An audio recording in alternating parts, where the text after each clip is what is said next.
Good morning student. आज हम BSTC first year में सब्जेक्ट है हमारा शिक्षा के उद्देश्य, ज्ञान तथा पाठ्यचर्या।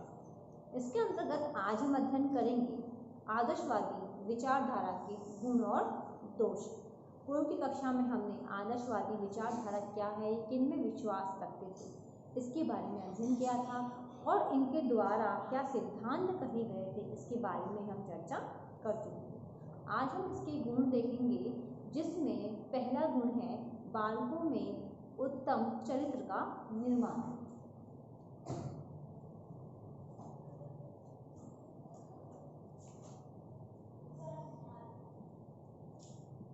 बालकों में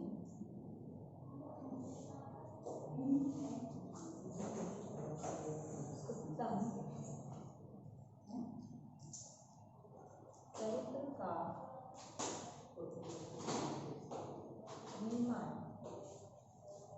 अब जो पहला गुण है वह है बालकों में उत्तम चरित्र का निर्माण, यानी आदर्शवादी जो शिक्षा है वे बालकों में अच्छे गुणों का विकास करती है, क्योंकि हमने देखा है कि बालकों का इसमें चरित्र का निर्माण किया जाता है। क्योंकि विद्यालय के अंतर्गत हम देखते हैं, जब हम बच्चों को अध्ययन करवाने भेजते हैं तो वहाँ पे शिक्षक द्वारा छात्रों को आदर्शवादी गुण, बच्चों का बड़ों का आदर करना, अच्छी जो बातें होती है उसको सिखाया जाता है, जिससे बालकों का अच्छे चरित्र का निर्माण होता है। फिर नेक्स्ट है शिक्षा के उद्देश्य निर्धारण में अद्वितीय स्थान।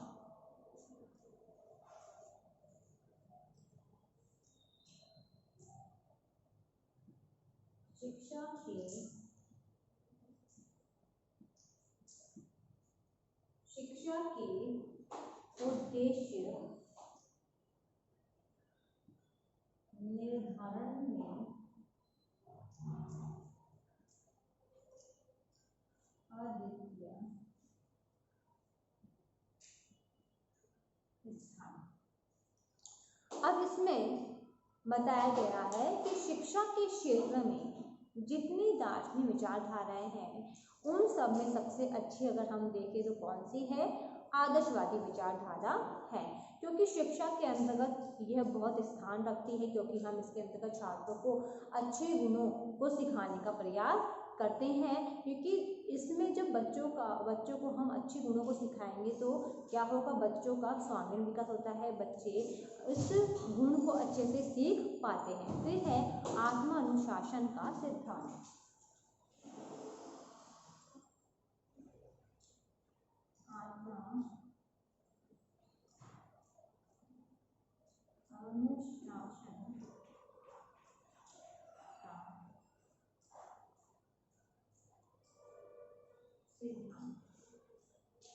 आत्मानुशासन का सिद्धांत। अब जो आदर्शवाद है वह अनुशासन और आत्मा नियंत्रण के सिद्धांत का प्रतिपादन करता है। क्योंकि इसके अंतर्गत देखा है जो आदर्शवादी विचारधारा है वह अनुशासन में किस प्रकार से बालकों को रहना चाहिए इस चीज को भी सिखाने का प्रयास करता है। फिर है बालक के व्यक्तित्व के प्रति आदर का भाव। बालक के प्रति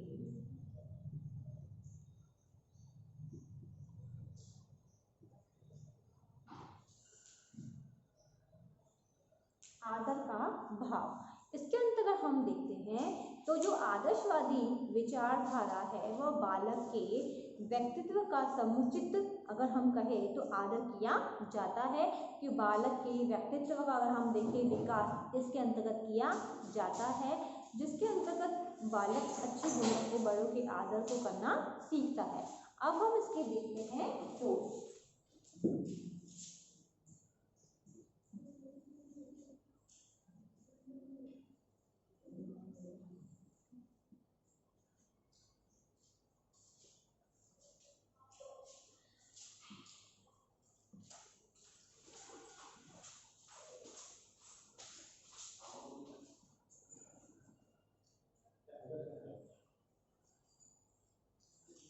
अब दोष के अंतर्गत पहला है अमूर्त उपदेश।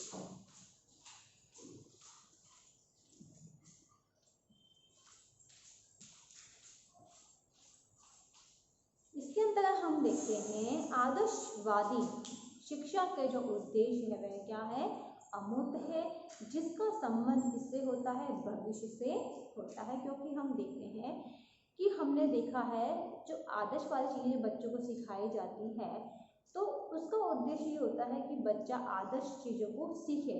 परंतु अगर हम इसके अंतर्गत देखते हैं उद्देश्य के अंतर्गत तो क्या होता है कि अगर हम देखते हैं तो इसका संबंध किससे होता है, भविष्य से होता है। क्योंकि हमारे द्वारा कहा जाता है कि अगर हम कोई काम करते हैं या हम बच्चों को शिक्षा प्रदान करते हैं, शिक्षक द्वारा अक्सर कहा जाता है कि जो तुम ये चीज़ पढ़ रहे हो ये तुम्हारे आगे भी काम आएगी।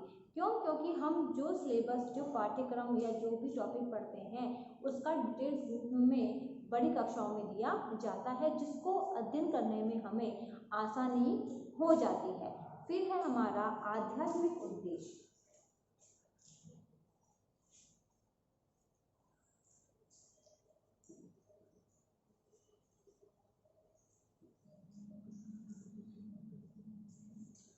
आध्यात्मिक उद्देश्य के अंतर्गत अगर हम देखते हैं तो हम देखते हैं कि जो वर्तमान जो युग है वह किसका युग है, विज्ञान का युग है। क्योंकि इसके अंतर्गत अगर हम देखते हैं तो आज का व्यक्ति इतना बिजी है कि वह अपने व्यवसाय में इतना व्यस्त होता है कि उसे आध्यात्मिक जो ज्ञान है उसको ध्यान लगाने का टाइम नहीं मिल पाता है। क्योंकि अगर हम देखते हैं तो जो आध्यात्मिक जो उद्देश्य होता है वे बालकों द्वारा करवाया जाता है। अब जो नेक्स्ट पॉइंट है वह है शिक्षक को मुख्य स्थान।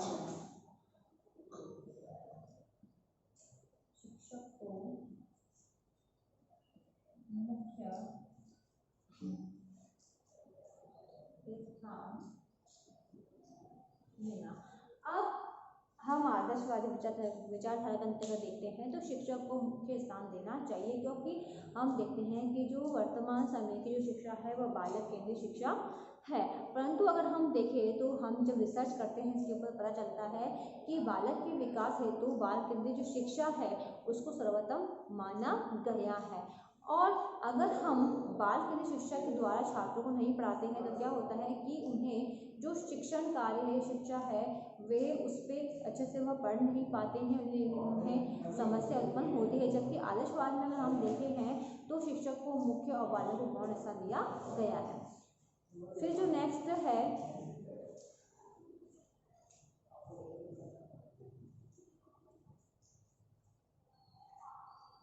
आध्यात्मिक ज्ञान को पाठ्यक्रम में स्थान। अब जो आध्यात्मिक ज्ञान है उसको किस पे स्थान देना, पाठ्यक्रम में स्थान देना। क्योंकि आदर्शवादी विचारधारा के अंतर्गत हम देखें तो आध्यात्मिक जो विषय होते हैं वे महत्वपूर्ण होते हैं, क्योंकि इसका संबंध व्यक्ति के जीवन से होता है। क्योंकि हम देखते हैं अपने जीवन में जो व्यक्ति है आध्यात्मिक ज्ञान को लगाता है, आत्मा परमात्मा का चिंतन करता है, परंतु अगर हम देखते हैं तो उस आदर्शवाद को हम कंटिन्यू फॉलो नहीं कर पाते हैं, हम कुछ समय तक ही उन गुणों को अपना पाते हैं। तो ये था इसके दोष। अब इससे संबंधित आज का आपका होमवर्क है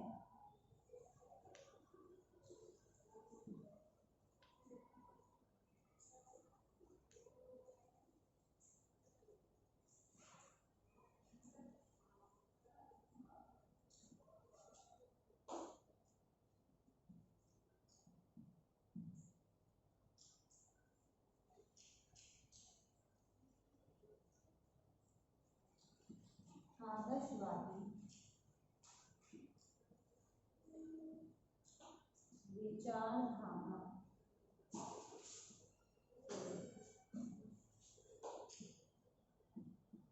गुण एवं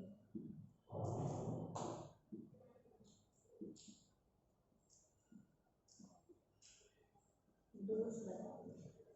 आदर्शवादी विचारधारा के गुण और दोष बताइए। क्वेश्चन आपको आपके नोटबुक में उतारना है।